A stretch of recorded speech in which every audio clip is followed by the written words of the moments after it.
Ba ba ba ba ba ba ba ba ba ba. Bum, bum, bum, bum. Helped you with that one.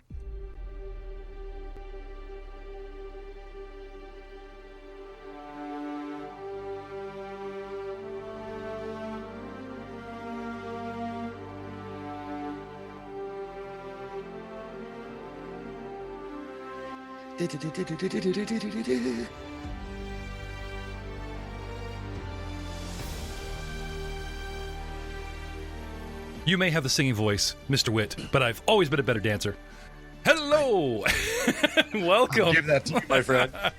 Hello and welcome to another exciting episode of We Shot First. 19 years before Guido hits the floor in a cantina, we are doing Senator Bail Organa's dirty work, wet work, espionage work. What kind of work? Have we been paid? Like, when's the last time you guys got paid? I believe it was just before heading here. Yeah? Oh, no, we got paid and then we went and bought the ship. Well, when's the last time we leveled? Oh. Because I think that's just about to happen. Ladies and gentlemen, we didn't drop it in the last episode just for suspense, shit and giggles. But I think it's time to move on for the regular cast members who are third to go fourth. Now, Frank is still trailing a little bit with Old Man Zinn. Our cameo appearance from Joe Gibson as Haas is still hovering around third. NPCs, like last week, we enjoyed Rob Hammond as Lieutenant General Oberst Sr. They don't level. But to start off, may I ask, did you boys and girls do your homework? Did you level up as I sneak peeked and texted you guys a while ago? Probably not. That's okay. Once in a while, we just dish out going, I did this, my base attack went up, I have these talents. And sometimes we're such in the heat of the story, we'll let it be revealed. I mean, it's no fair for our Force users to possibly just go, I have this feat, I have this talent, I have this mind-affecting thing, I have this. So we will push forward for one more episode. And if any brand new powers at their fourth level get used, they will jump on it and tell you in the moment. And next week, maybe we'll talk about exactly what happened. But for right now, sorry, did you just tell someone to land a ship on the hut's front porch? Oh, I think you did. I think that happened. It's there. You got all caught up in flashbacks about old daddy, big bro, and what was deserved of you. But now, you're back in the present moment. And not that you can see from here, but Zinn boarded.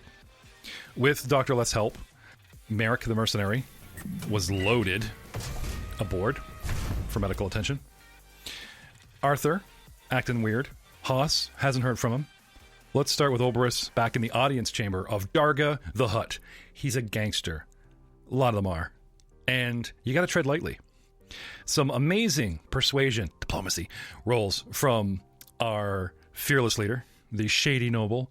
I mean, honestly, you kind of make Lando want to go straight. But I guess right now he's a little younger. A little experience. Maybe you should take him under your wing. Rahal. What are you doing with the cluster fafalery that is happening to your party? Guys have been dropping gladiator rings. Your doc's kind of mad at you. You know, your droid's acting up. Your ship is getting damaged as we speak as it drops on those peg stones in the middle of the arena. What are you doing? Trying my best to maintain my composure. Apologizing profusely to Darga the Hutt to smooth over the little issue and explain that got to get my guy into your axe-wielding Gamorreans were a little heavy-handed with one particular friend of mine. Oh, no, it wasn't the axe-wielding Gamorrean. It was the grenade-launching robot. Ah, yes. But let's not forget Poser, who's laid out in the locker room, stretching and playing nice, waiting for the doctor to come back for him. Dr. Leth. I do for you. What are you doing with your patient? Patient 1 is stabilized as far as you can know, but needs some long-term care. It was a little harder on him than we had anticipated. Not in a dice sense. More of Ryan Messina, as fan favorite as he is, unfortunately has been a little busy of late. And we conveniently use this damage to, well, he's unconscious. And for whatever reasons, well, we'll say real life, but our doctors decided to sort of induce the old coma for like speed healing. And as time would line up and have it, we're lucky enough that he's sort of, kind of down for the count. Zinn, not quite himself, withdraws to his quarters immediately. And that leaves Poser in the locker room and Dr. Leth, you, these dudes, these pirates, these gangsters, and that droid. You're gonna be pat. Okay. With the skiff coming out of his hips, you guys kind of drag Sully him into the lab. There's that big table where you had the guy strapped down. Did we ever let him go? I don't remember. Is he still there waiting to be released back into the wild? Reunite his swooper gang. Did we land I'm pretty sure we sent him on his way because Yeah, I just kind of sent him on his way. Yeah, that's fine. Yeah. I'm sure there's no hard feelings. He was very happy to be alive. It was either that or we stuck him in one of the residence quarters. I can't remember. I'm pretty sure he's on his way. But we have new faces aboard. Well, we have Quirky Droid, who always seems to be changing, and we have Haas, the cybernetically enhanced sleeper. Cryogenically slept? Unknown Regions is huge and far, far away, and unless you're familiar with the Knights of the Old Republic series, pretty much unexplored in this sort of timeline. And seeing potential, I believe Rahal just kind of made him offer he couldn't refuse, and he's our possible potential pilot, and was left aboard to ingratiate himself with the systems. Dr. Leth, you're the first on the scene. Do you care about the patients, or perhaps answers why either Haas or Arthur did such a ratbag shit job of landing the ship right in our host's front porch gladiator ring? I'm going to do a bit of multitasking here. While I lead Merrick off into and get his treatment started, I will have Arthur come and meet me. I can't really say much to Hoth yet, as I don't know him that well, but certainly I can deal with Arthur. Hoth being the planet, Haas being the character. Hoth. Yelling out the window at an ice planet. I have nothing to say to you! Again, I don't really know him that well. Fair enough. You summon Arthur to your side. He takes his sweet time, but finally bebops and whirls his way into the room. Excellent. Well, once I'm set up with Merrick, setting him up for long-term care, I'll then turn to do a bit of programming. Figure out why exactly Arthur is behaving the way he is. Okay. Darga's men drop him off unceremoniously, ask where you want him, and then just drag the droid skiff off and away and head back down the ramp and just bail. You're pretty sure they've left the ship. Good. Arthur does that quick shunt pull away. You know, you've never squatted down at his level. Not necessarily with tools as opposed to implements in your hands or behind your back.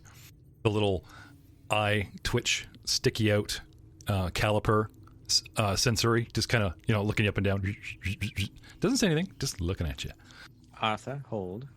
And I then take my... I begin looking into the droid and potentially looking into the programming and look to see if there's... You tell him to hold, but the second your hands, fingertips dust that panel, the head flips around, and then the body, turns to meet the head facing, and he bolts out heads for the door. Like a couple sessions ago, you pulled an auxiliary command code on him. Got any more of those up your sleeve, or are those only? Is that like a onesie? Oh no, that was just a simple, straightforward command. I'm annoyed at having to use it. Well, I'm annoyed of having to experience it, and since I am a mechanic / computer use / droid on my own, after realizing that shit's in me, I've spent the last little while, besides landing the ship crappily, trying to figure out a way or do something about it. Not that you've tried again, but... Well, at the moment, I suppose that would be rather necessary if he's being quite uncooperative. He's across the floor near the door. Using my comlink. Arthur, go to Aurelia. He slows to half his speed, but is still going. Then I simply follow behind him, walking alongside, and I suppose at this point, start plugging in the computer well at a slow march. You'll not get away. Okay. Finally catching up to him. You can't, so it's kind of hard to, stick it in there while he's moving. And even though I'm not moving quickly, I can rotate my body so that, the panel is sliding back and forth. Kind of like a kid you're trying to force feed a spoon. We're slowly going down the hallway. I'd like to go back in time here just a minute to Haas's perspective of what happened since Arthur landed. So, Joe Gibson, welcome back to the show. Yay. Haas, the doctor did recommend some rest, and you've been falling fitfully in and out of sleep, and then all of a sudden the ship moved and lurched, and the ship fires, and your pilot senses kick in. We're moving. You're awake. Oh, you start getting yourself dressed and getting ready, and then all of a sudden shakes the room you're in, and just kind of like you gotta grab something to keep from falling over, wondering what the hell's going on. What would you do? gather my senses and make my way to the cockpit. Right? Patting yourself down, you left the comm link they gave you in the cockpit. Whoops. Nope. And your favorite sunglasses. And okay. You also notice that your vocabulator, a little bit of a cybernetic implant, which assists your damaged vocal cords from an undisclosed accident, but we'll get into that another time, let's say it's acting up a little bit, malfunctioning a tad, and you possibly will have to work on it later. But for now, you'll just have to put up with its consistent and inconsistent malfunction. Head your way back up to the cockpit, and there's Arthur, their droid, an R4 unit. Kind of looks like an R2, only has a little more pointy cone head topped off as opposed to like the little round dome. Reliable unit, popular, decent mechanics, passable pilots, and this one possibly is malfunctioning because he's plugged into the, you know how the droid access has that low panel down at like the 2-3 foot height? He's got the little spin wheel, he just plugs in, and he's in the cockpit accessing the main auxiliary panel. This one of the side panels, but he can kind of fly the ship from here while hooked up to the sensors. He doesn't need to sort of like see over the dash like a 4-year-old. He's plugged in and he's aware. Okay. Anyway, he's just standing there, doing his thing. Hand on the wheel still. Just doing a crappy job, man. Yeah, looks like it. You look out the front viewport and you see a 30-foot wall right like 5 foot off the nose, if that. It's like right there. It's like Did you hop in the old pilot seat and try to take manual control so I don't crash? So the ship doesn't crash. Okay. Now you've landed, but he's plugged in and fights you for control. Like he's locked out the controls or whatever. So can I have a computer use so you can sort of log in and take over manually? Yep. Meanwhile, Poser in your locker room, lying on the bench. Yeah, doing the force trance. That's like doing the time warp, only less dancing. A lot less dancing. Wave upon wave of that empathy. Wave upon wave of that empathy feeling, that helplessness hitting you. Do you tune it out? I never asked you. Do you let it in? Do you follow it? Or do you just ignore it so that you can heal your butt? I'll tune it out for now, but it's kind of like compartmentalizing. It's like I'm aware of it. I will handle it later, but at the moment, I got to focus on me. Leave a message. Yeah. Okay. Yeah. Help Leave me. a message. I'll get back to you when I get the chance. Help me. I'll be back. Yeah. Just like, I'll be back. Your force message box is full and can't take any more calls at this time. All right. Haas, computer use. What'd you get? 20. All right. Pain in the ass, but you know some low-tech tricks, spinning your chair around and just kicking the droid away from the panel. That works. Lock me out, will you? Well, cool. I can't get in, but I could do something. Anyway, your 20 allows you to do something where he can disjoin without a data dump or whatever. You do I can, this USB is safely unconnectable, and he's looking at you like, well, I'm not disconnecting. Yes, you are. Boot. Manual booting. Yes. Not a manual reboot. Anyway, a couple panels come out, couple little scissors and things, kind of threateningly, and he just takes that sort of stunted half roll towards you, like, right? And then your comm goes off, and it's just like it's not like a hail, but someone's talking on the comm. You kind of get that squelch, sitting on the dashboard, going, oh, that's where I left it. And anyway, whatever's being said by whoever, Arthur just stops from threatening you, and his head spins. And then the body turns to follow, and he just rolls away out the cockpit and leaves. I'll put the comm link in. So I'm assuming you're getting reacquainted, and then all of a sudden, broadcast on the comm, you hear Dr. Leth say, Arthur, and he says a word of a name or a place. And that's like the last message. No one else seems to be talking openly on the channel. Anyway, you just start, get reacquainted, blah, blah, blah. Hopefully you won't have to answer for this, that kind of thing. Yep. Can I have a mechanics check? Not my bad. Yeah. You'd be caught red-headed in the seat. Mechanics check, just make sure that the little bugger hasn't, froze, locked out, or done anything too much or whatever. I also mentioned that, you hit, the ship bottomed, and then, I forgot to mention, but you mentioned, we're still landing, he lifted off again, and then kind of landed carefully, and you almost missed the fact that we landed, you come in, you check. So, Rahal. Yeah. By this time, your guys are probably loaded up or whatever, but they're sitting out of here, and you've assured them, the Darga and everybody, that this will be taken care of. Yep. Anyway, time just starts going by, and the ship's just sitting out there. What do you do? Get on the comms. Okay. Is there any way you could maybe remove the ship from the courtyard and find someplace a little less obtrusive to be parking it? Well, yes, I can deal with that situation now. Right away, Captain. Right away, Boss! Captain. So glad you could finally join us. Right over top of Haas is beepity boppity boop Arthur going, yeah, aye, aye, Captain. And all of a sudden he just goes flying away from Dr. Left, full speed towards the cockpit. Oh, crap. Right. So. But yeah, I can move the ship. Please and thank you, good Captain, sir. Find a nice unobtrusive place to land it. It's not going to further damage it. It's already going to cost us a fortune just to get it back up to its spit shiny polish again. And then get your butt over here, my friend. We're going to have a couple words about keeping your comms on. Sounds good. Cheerio. As he immediately agrees with you and shuts off his comm because he just got in trouble.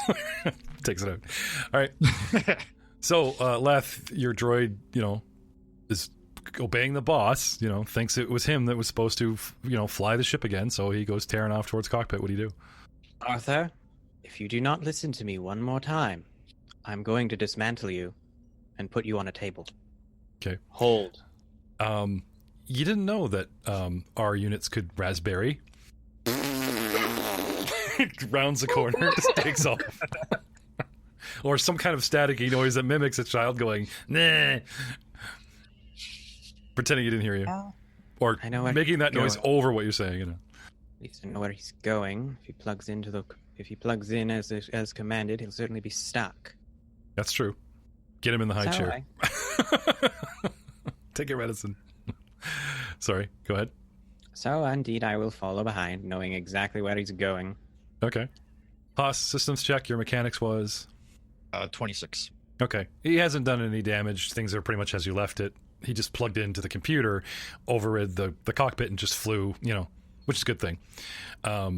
Old Man's in his postie notes. That evidence is still, unfortunately, here.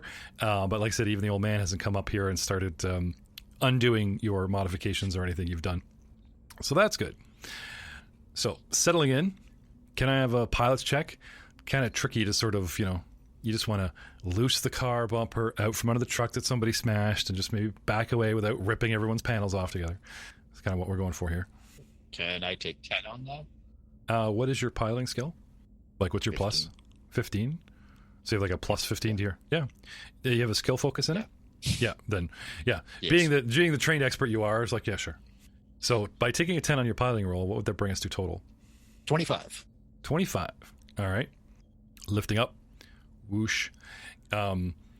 He does a quick burst, Rahal, and doesn't gun it. Like, you don't get that big dust kick up. You get the repulsors and everything. It's still annoying and offensive, but it's not as bad as it's the last little hoppy hop stuff that Rahal was doing. He kind of cheats and kind of like revs up the repulsor, and then gets the ship sort of like up, but not at window level, and the whole ship starts to slide away, like it's going to hit the wall, and then he just pops it up and over the wall, but that's better than just going straight up and kicking a whole bunch of crap through that window. So looks like Arthur knows what he's doing.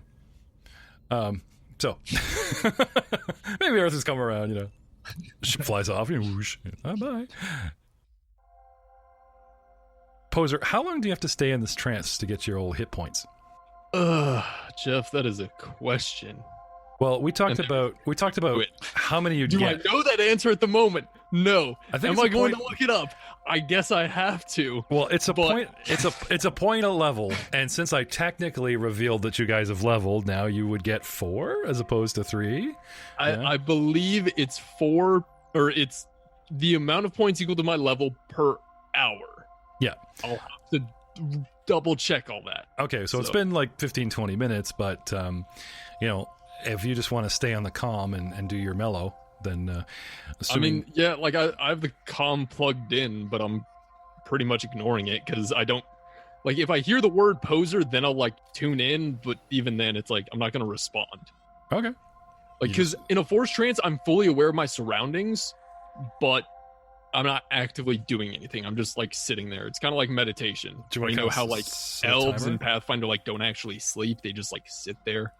The reverie. Like, yeah. Okay.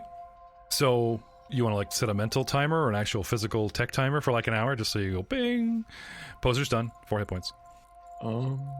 Take the required time to rest. Literally, I'm just gonna sit there. I mean, and just think and just like, okay. Well, and it's not just like, oh, I want to recover. It's I really need to think about that fight. How did that go wrong? What can I do in the future to change that? Okay. So it's not a like, oh, like after an hour, ding, I'm done. This is I'm just sitting here until I'm needed. The first time I'm rolling every 10 minutes for something here, and my dice tower failed me on the 5th roll. Like the D20 got jammed, and now I'm rattling the crap out of this. Get in there. Okay. Actually, around this point, you've passed the 20-minute mark, and we're getting into the 30 mark, and there's a ping. Like someone's reaching out, looking for Force users. Do you try to mask your presence? Yes. Okay. Can I have a use the Force check for you to use the Force to mask your ass? Ass has been successfully masked with a 29. So you think. You have to beat my roll and my ping. Anyway. True. And I don't have to tell you if you succeeded or not, but no one here but us wounded teenagers, you get it. But there is a Force user reaching out. And I can tell you this. It's not the helpless one. It's not that empathic riding scared wave of Force use that's amplifying someone's feelings. This is, I dip my toe in the pond and have a look around because I'm suspicious about something, and finally, there's a big enough one for you to kind of, whoa, that's, someone's having a big look around. Yeah. Okay. Better put the shields up, deflectors up, and there's your 29. So it's like, nah, it's fine. Sure, it's nothing. Okay. Can I counter ping? Yes. But I could possibly sense you. Not counter ping, but like try and figure out the origins of the ping. The origins of the ping. I think it's time we go back to the good old rules on force pinging and cloaking. Which I'm reading right now, but it's okay. A lot of words. I think you gotta beat my check by 5 or 10 to actually, you could just mask, but you gotta beat it by 5 or 10 to kind of go, oh, look. Let's see. So Leth is stalking. He gets to the cockpit and he plugs in. Haas is flying us, across the landscape, and Arthur plugs in and tries to wrestle for control. Natural 20. Dude, your stick goes dead. Like, you're flying along, you're skimming the buildings, you got a nice good height, and then all of a sudden it's like dead stick, and the little bugger takes control. Now, luckily, I'm not gonna it's not like he cuts you off and doesn't do anything. He takes over like an autopilot and, flies your course or whatever. Little bugger might adjust a little bit, but he gets in there, he hacks, and he freaking dead sticks you. You turn around and give him the boot. Okay. Just as you're cocking, you scoot the chair over and get the big boot up in the air, ready for like a good headshot. In walks Dr. Leth, and there you are, boot in air. Yeah. Believe me, I have a much better method than that. Nothing to see here, just stretching. Starts grabbing his knee and pulling it up to his chest, and then the other one. So Rahal, your ship leaves, and you're back smiling and making nice or whatever. Poser. Yes. So I've been reading it. Yeah. So as a full round action, you can use this ability to actively sense other Force users out to a range of 100 kilometers. Yes, which somebody did. Yes. If you succeed DC 15 use Force check, you know how many Force users are within range, approximate distance, and direction from you, and whether you've met them before or not. Yes, and yes. Really didn't know that last part. Yep. Another Force user within range can try and conceal her presence from you by making an opposed use of Force check. If she equals or exceeds your use of Force check, you don't sense her presence at all. Okay. So yeah, it doesn't. You don't channel back across my ping. You need your own fresh ping to find out where I am. And that would reveal yourself. Okay. You know what I'm saying? Like, I'm a submarine going sonar ping, and it's like, I know how many Force users are supposed to be in the building on top of myself, and you just went, mask, nope, nothing here but this log. So they're like, well, maybe they saw you, maybe they didn't, depending on how strong my check was. and then they stop. So it's like either they nailed it and finally found out where you were, or they just don't see you. Okay. End of story. You want to know where I am? Ping away, and then I have a choice. Oh, look, someone's pinging back. That's weird. I didn't sense him a minute ago. I wonder where he is. The funny thing is if he didn't know where you were, you'll immediately get another ping, and we're like, yeah, we'll be ping buddies. I'm trying to think of cool submarines in the vast ocean here as a bunch of force users. No, I got you. Would I recognize the ping? You've got to be the aggressor, not the receiver. So I can't specifically tell, oh, that's an Inquisitor Draco ping or something else. Okay. No, because you're not using the Force to ID. You're just like, oh, something's around. Something's looking around. I better, Because like it says you could use the Force. Shut off the engines. Sit there quietly. Yeah, I got you. Okay. No, that's fine. Okay. No, I'll stay silent. Yeah, I'll be shut down, as it were. Yeah. Well, this sort of, you can't really go back to like the unplug. If you're a Force user, he's gonna find you. If you mask, then maybe he'll just fly over and the camouflage worked. But I will tell you. That's what I'm meaning. Just I'm hiding myself at the moment. I'm not gonna ping back. Right. Now, either he's changed his mind because he didn't find you and your 29 holds, or he found you, know exactly where you are, and we'll just see what happens. Fair enough. Either way, we're looking at Dr. Leth. And it's finally my chance to fix my own property. So, saying this, Haas, he takes a step forward, and he has obvious tools to work on the little bugger, and it looks like do you have perception, a sense motive in this as well? 10. Okay. Working on a droid while the droid is actively piloting your ship this is not good. That's perfectly fine. You have a dead stick. If he somehow starts opening panel wires or is going to punish this little bugger while he's actively flying the ship, we will fall out of the sky like a stone. Oh no, I would simply use him as a computer. Fair enough. So what do you want to do there, Haas? Excuse me, kind doctor. Your little droid is flying the ship right now. Yes, he does that. Rip him apart. We're going to die.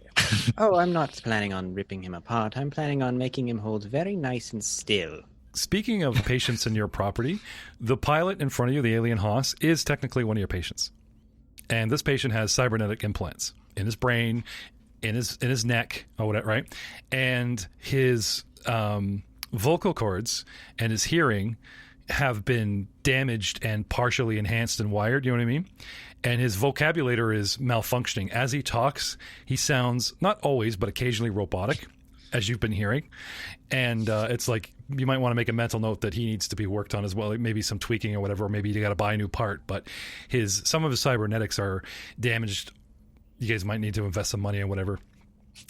In something other than Roger's cable for Gibson. Otherwise, he will continue to, the cyborg will continue to sound half like a human and somewhat robotic.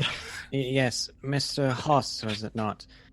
It is unfortunate, but I will have to look into more practical research for cybernetics. Unfortunately, I'm more familiar with the theoretical. But give me a moment, and I'll see if give me a couple of days, and I'll see if I can see what I can do about perhaps looking into your vocal box. It seems to be malfunctioning. From time to time.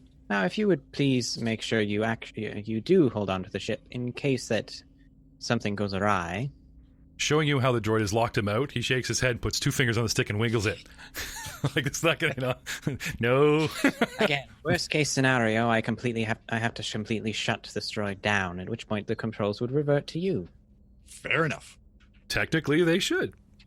Unless he's done something to let's do a computer hack to get them back while we plummet. Dude, you're only 200 meters above the surface. I don't think he's had that much time to completely change the system. Oh, in the minute he came back? No. But you've left this droid alone looking after things for several hours, guys. Who knows what he's been up to.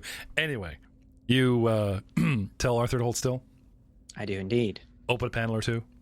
Oh, hardly. I have a computer port for that. So and I'm using my flash of insight. Your insight telling you that without dinner or some whining or dining, he might find this, offensive action. You just got to plug into him. Oh, it would regardless of how he feels, it would still be against his will defense. Okay.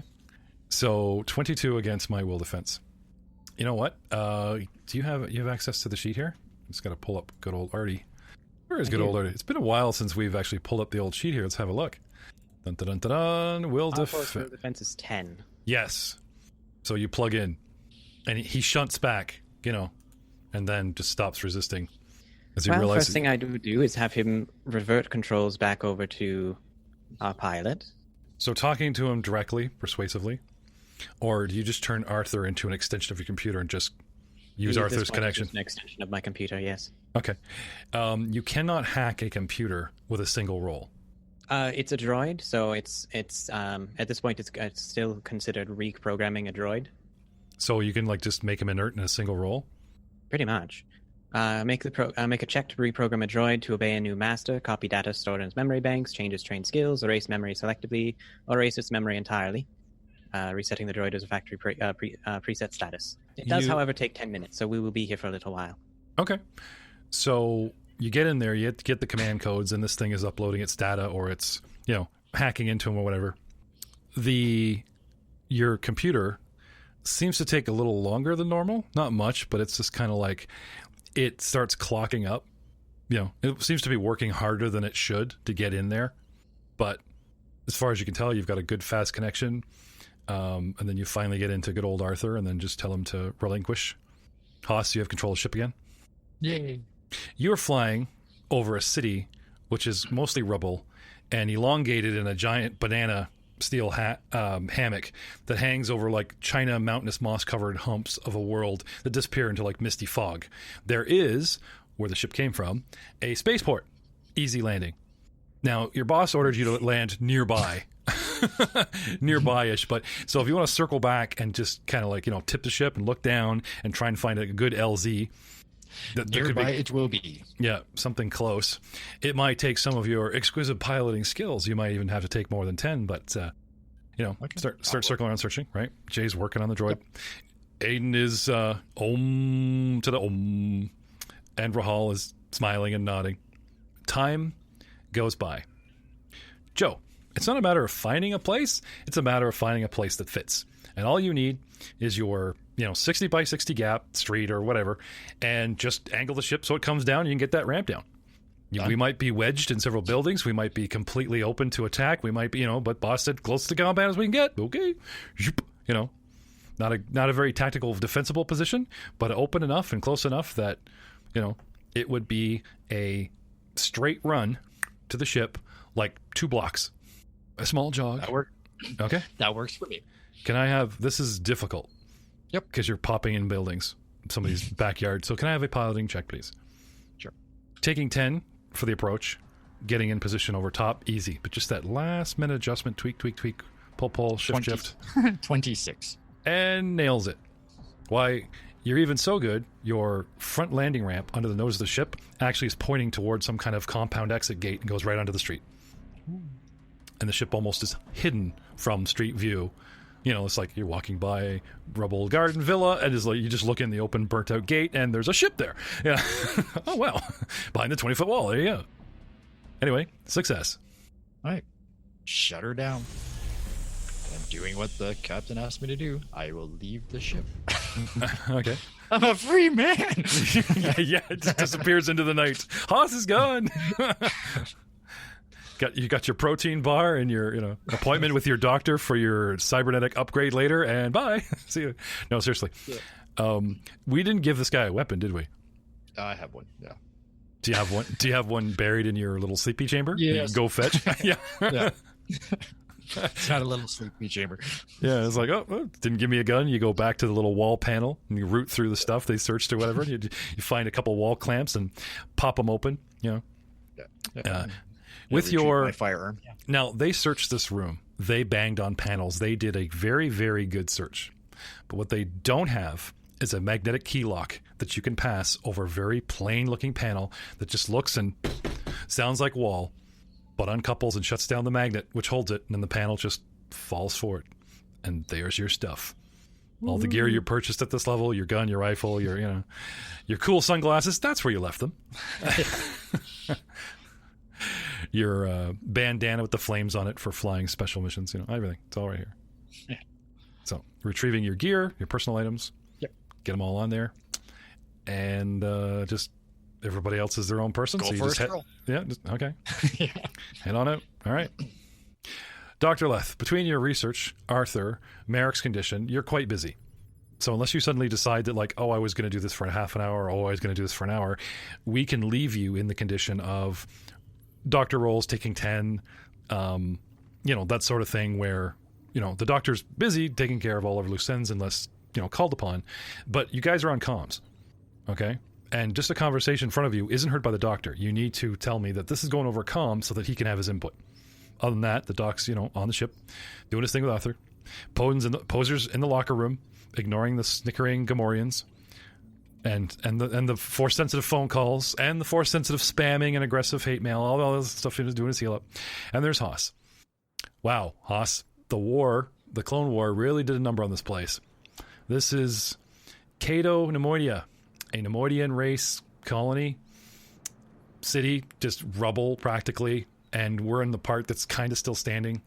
Nice, expensive villas, rich nobles, Trade Federation guys, and the Crime Lord has set up. Anyway, you make your way back to where you think the compound is on foot, it's a little different than the bird's eye view, and then you come across 2 guards atop 2 little turrets on a 12-foot wall, and a great big blast door, closed, and something written in a foreign language. What languages do you speak and read, sir? Basic. Basic and sky jockey slang. Okay. Don't know what it says. I'm not a smart man. That's right. It's all right. Anyway, the blast door bars your way, and the guards are just kind of looking at you. What do you do? I get on my comm. Okay. Oh, Captain. Where am I supposed to go? Right. Give me a second. I'll make sure they know to expect you at the doors. And I'll walk over to that concierge bot guy. What do I look like to you? Some sort of manservant? Well, I guess technically I am. Hey, you look like you know the run of this place. Could you just let the door guards know that my man is coming, the pilot? I think Darga wanted to meet him. Oh, you mean... And he starts pointing at the balcony from that horrible that he... I want to meet that pilot. Sure. Anyway, he directs somebody to go get your guy. Right? Sweet. So, Haas, these blast doors begin to open. That ominous ka-chung, start opening, right? And then one just stops. And you see a couple guys come out and like kind of push it to get it open. And you walk in, inner courtyard, couple of scumbag-looking aliens kind of wandering around, all eyeballing you and sneering and chuckling, and it's almost like one runs up and tells them something, then they all look over and kind of start snickering. Find your way to what looks like the main entrance to this kind of palace/villa. Get inside there. Torch scones line the walls. Oh, how quaint. No LED batteries, no lights, no torch. Like literal burning torches and scones on this dark pass, all these little tiny blast doors and gateways leading to weird places. And then you finally hear sort of a low-key music playing and the big smoke and all that gungeon, all that stuff coming out of there going, oh, this must be it, you know. And you step in to, and I'll just bring this up on the map here, what has to be the main audience chamber, and a large, sickly-looking hut that really really favors the color green. He's got big green eyes. He's got big green gems around his necklace. He's got green gems studded in the gauntlet. You know, the floor is crumbling. Once beautiful mosaics and everything are crumbling and covered, and the paint's all faded. And he's up on this dais. And there's Rahal. The place is loaded with mercenary scumbags. Everyone's armed, and you come in, and they all kind of take note of you. And then there's just this sort of like low murmur and some snickering going around the room. Rahal strides up to greet you with a shaking, skinny, skeletal-looking droid with a tall sort of forehead panel with like a rim around it that almost looks like a top hat. And he's got those huge, vertical, light-bright mouthpiece that lights up when he talks. And big buggy eyes, making him look like the scariest skeletal manservant / butler you've ever seen in your life. And the droid actually kind of limps a bit, like it's damaged. And he strides up right alongside Rahal. And he turns to Rahal and asks him a question. And who shall I say is, and he just kind of starts snickering and sparking at one side of his neck, is the title for this pilot that we should introduce? And he goes on to a great big long-winded bunch of titles for Darga, the Hutt Crime Lord. Introduce him as? I'll just kind of look at the droid and look back at him. To be honest, I really don't know him all that well. So, Haas, how would you like to be introduced?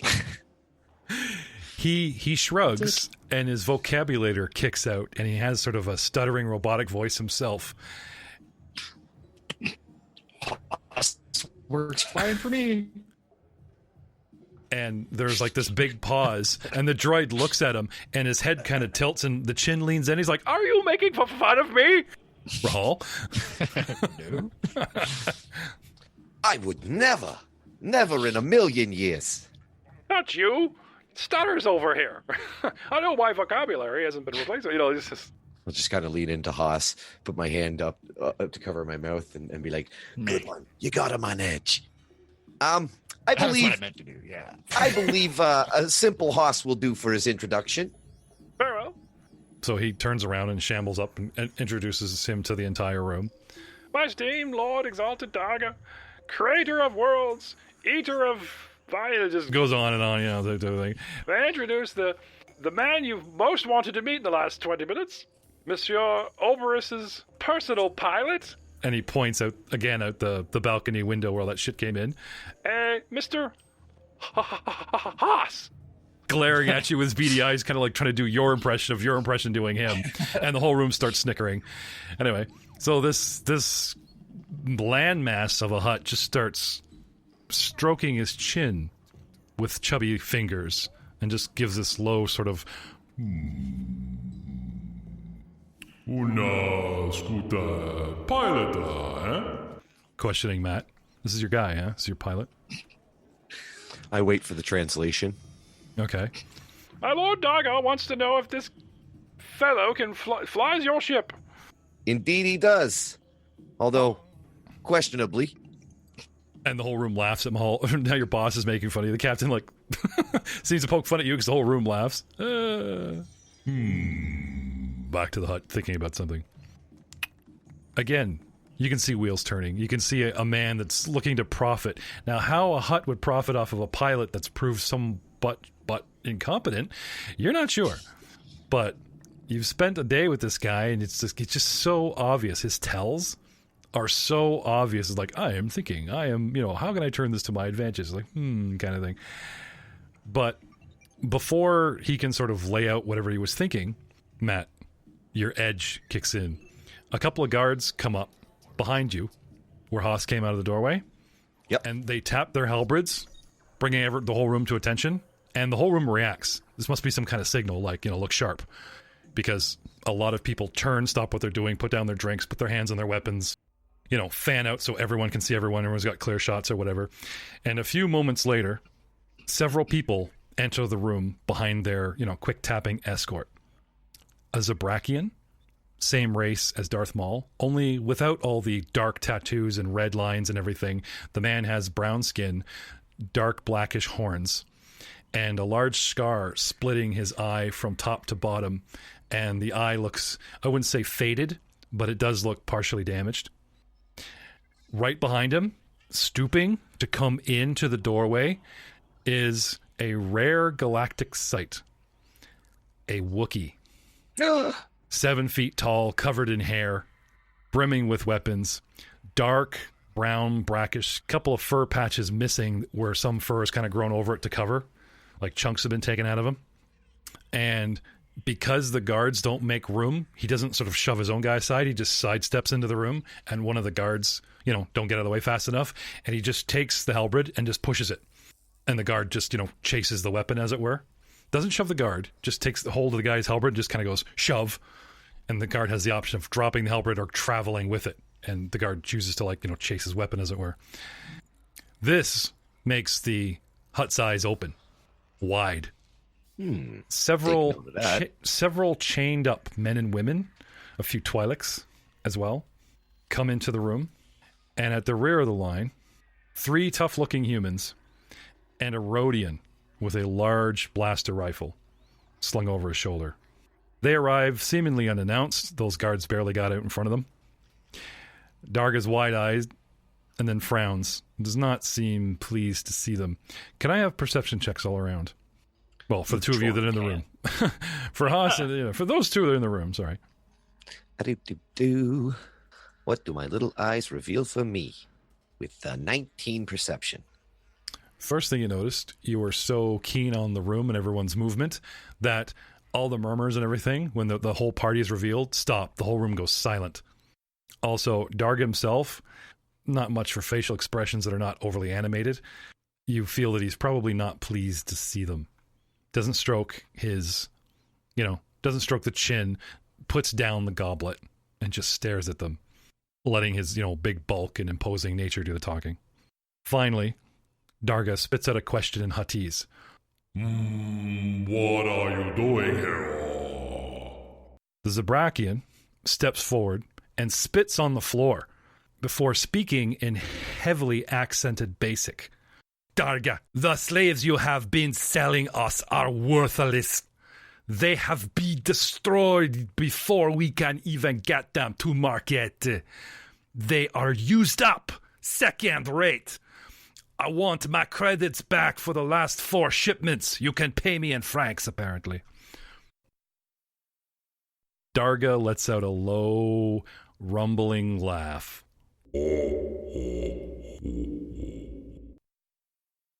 That sounds sinister, even for this gluttonous hut. He rolls his eyes towards you, Oberys, and utters a side remark. Since you speak Huttese, even though it's a bit muted, you do catch it. See what ungrateful business partners I have. And then he snaps his head and gives the slavers an angry response. How dare you! And just starts yelling at them. And then the droid translates. My industrious Lord Darga demands why you've come here unannounced, spitting on our nice polished floors. That look like absolute dirty shit, by the way. Want to renege on a perfectly good business deal? Lord, and just basically just starts the polished version of, like, my lord is mad at you. We had a deal. That kind of thing. No go backsies. And then there's another big pause of a silent moment.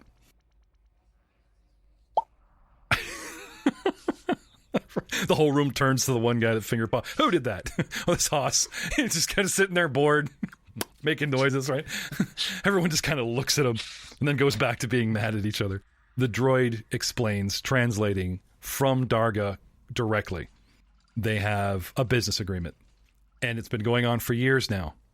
And it's not my fault you don't know how to take care of your own product. Can I have galactic lore check from you two gentlemen? As the conversation and heated debate continues, you're trying to catch wind of what are they talking about? 15 for me. These guys, if it wasn't obvious for the little couple of chain slaves behind them, though some gangsters do just carry their property wherever they go, these guys seem to be actual slavers. And the biggest slave ring that operates in the system where you guys currently are is called the Iron Ring. Oh. Haas, what'd you get? 17, and then a 4 because I rolled twice. Okay. Okay. So you're like, hey, these guys are slavers. They could be, Iron Ring. And then it's like, get distracted. But I wonder where that droid's made. I don't recognize it at all. No, I'm taking your first roll. These guys are definitely Iron Ring. They're bad news. But then, Crime Lord deals with, syndicates. So not really surprised considering the scenery. The droid continues to translate for Darga, cutting back. Like, the argument's been going, well, you guys are all up in your heads, like doing the lore rolls and, the argument back and forth and all the demands have been continuing. And you kind of guys tune back in at the point where the droid is saying, and if you do not apologize and leave, my lord will have no choice but to dispose of you. And then, gives a really, really bad rocket wink towards Rahal. Like, his head turns and one of his eye sensors shuts out and then comes back on. Okay. Can I have another perception roll, please? I will, I guess there's no sense motive in this. I don't know. Perception is sense motive. That's why I was asking for it. Then you can have it. Okay. Who do you wish to sense motive on? The droid, perception 23. Okay. He's trying to wink at you. He's trying to wink at you. Like, you're the guy that Darga will probably put up to dispose of them. Even though the gun is bustling, these guys are heavily armed, right in his face, and could do a lot of damage before the room takes them down. Darga does not seem concerned. We outman them and outgun them, but these 5 guys look like they could give us the room a run for its money. So I'll just kind of reach into my pinstripe jacket and loosen my pistol in the holster. Okay. Well, not pull it, but shift and take a non-threatening leaning against the wall pose.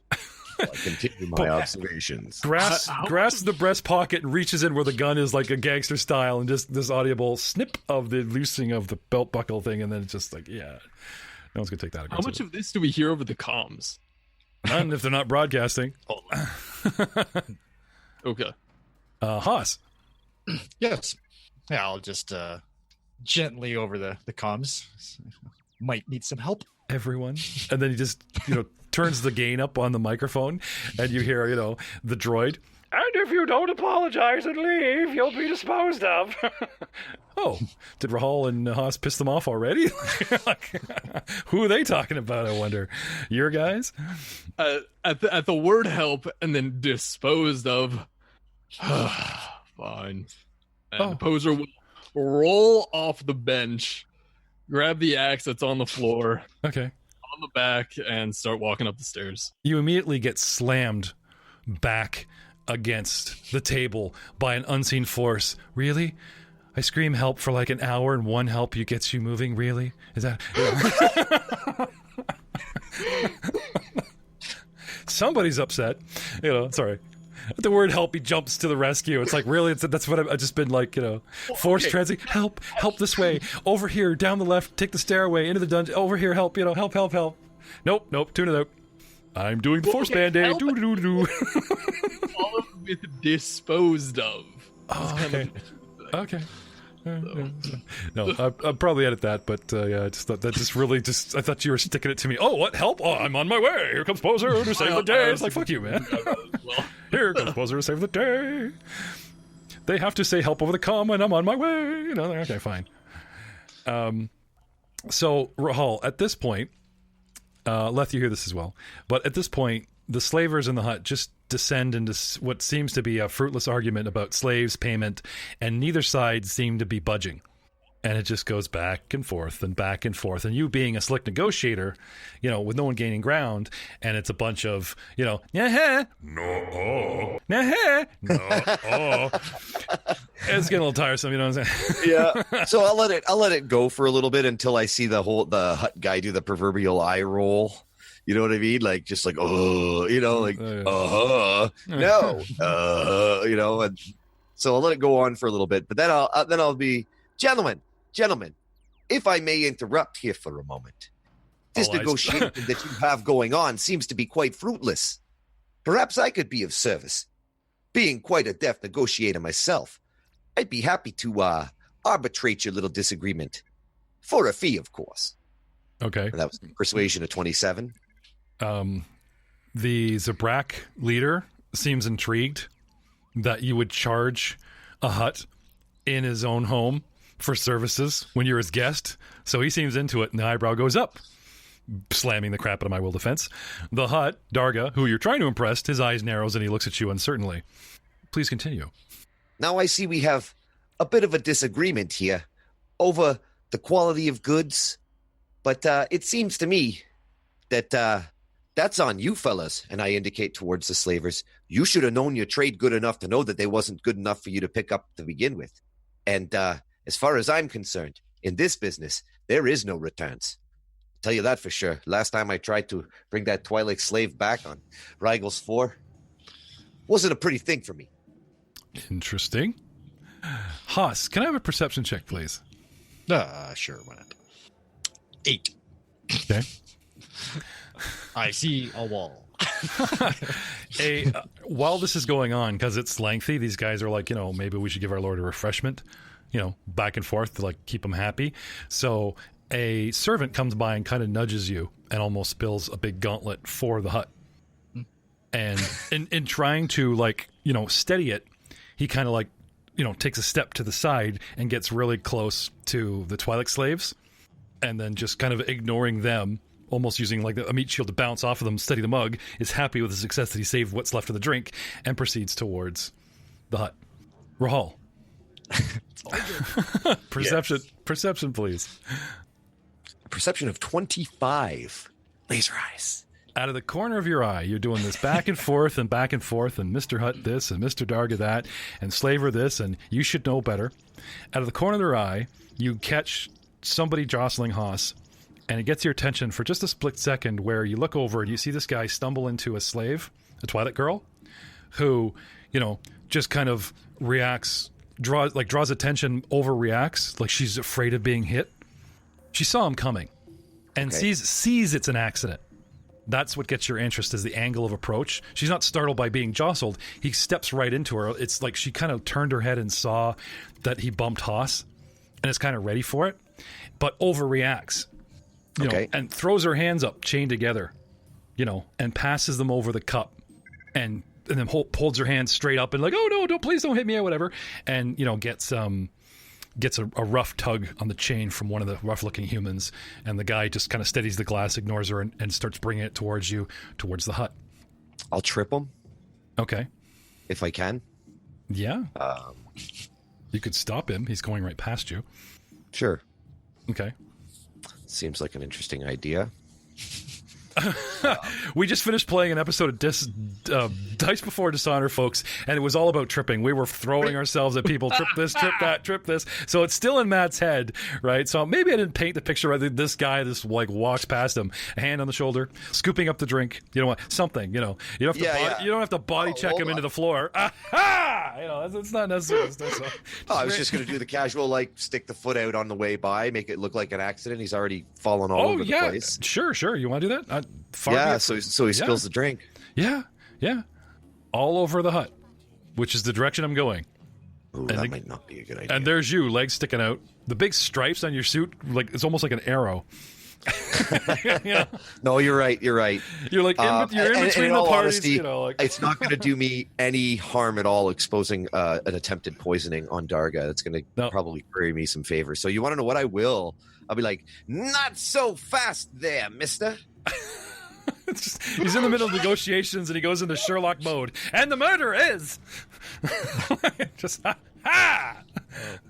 I think there is something afoot here, Darga. Sorry to interrupt, but you interrupt yourself. I saw that Twilight slave drop something into your goblet. I wouldn't drink that if I was you. Okay. There's this big pause. This big The servant holding the goblet, like he's the messenger, as it were, just pales right in front of Darga and starts, freaking out. Now, you need some serious elephant horse strength to take down a hut. You know what I'm saying? And probably wouldn't even kill him. Might just make him really ill, so he throws off negotiation. So there's this big pause, except for the guy between you and the hut, just ready to pass out out of fear. And then suddenly, Darga flies into a rage and leans out his wormy self over the edge, doing the reach attack kind of thing, grabbing the goblet right off the tray, and immediately just throwing it right in the servant's face, and then turns in rage to the slavers, demanding his men throw them in the dungeon. Doesn't even wait for the results of what happens to the servant, if this is any kind of reaction or whatever, just leans, grabs it, chucks it in his face, and then throws the goblet down on the floor, bouncing rolls towards the Zabrak leader, and threatens to throw them in the dungeons. You'd think they go to guns. Then the servant, right, starts screaming and clutching his eyes as whatever's in there is burning really, really, really acidically badly, and drops to his knees, screaming and crying. The Zabrakian leader immediately withdraws his request for a new deal and starts apologizing profusely. I am so sorry, my lord. I had no idea. We had nothing to do with this. I simply came to negotiate a new deal. The slaves were dying. This treacherous wench is to blame. Possibly because she thought we brought her towards you, and you were the sort. He just starts backpedaling and trying to get out of the blame. We had nothing to do with the actual assassination attempt. Nah, seems fishy to me. I know what I would do if I was in this case. Sway your negotiation in any way possible. It's their slave. I am no detective, but the evidence seems overwhelming, Your Eminence. Possibly, but with my crap roll, it would be no benefit in business for them to try to kill their best partner. You know what I mean? Doesn't make sense. Maybe she actually is acting on her own. So the Zabrakian, despite your seems to convince him with enough whimpering and, oh my God, we just want a fair deal and we just want, like we're here to argue and we're badasses, but no, kill you? That's crazy, We're civilized. Killing, that's not done in business. Yeah, what it is. Anyway. Well, your remnants, I happen to have a doctor friend who is a very, very apt interrogator. Perhaps I could take this slave aboard my ship and find out what I can from her. Blindly, the man on the floor knee hops his way towards you and grabs your painted striped leg, shaking doctor! your leg. Please, a doctor! There's a doctor in the house? Oh, it's a terrible misfortune. And I'll actually stop and see what I can do to treat his wounds. Oh, okay. I was going to say, Haas, there's another guy you need to boot away from engaging. The boot. Sure. I got a med pack on me. Yeah, go right. I'm well trained in treat injury. Let's see how well I do. Go right ahead. 26. Ugh. Oh, wow. Ninja scalpels start coming out, flying using a force of their own. Now, though the Zabrak leader does convince Darga that the slave was acting on her own accord, he still remains furious and declares the discussion and the negotiation over. And, Zabrak and his guys sort of beat a hasty retreat. They, nod, bow, and just, fade down the hall kind of thing. Get the hell out of there. Turning to your new patient with a treat injury of 26. Slap on the meg pack. Yep.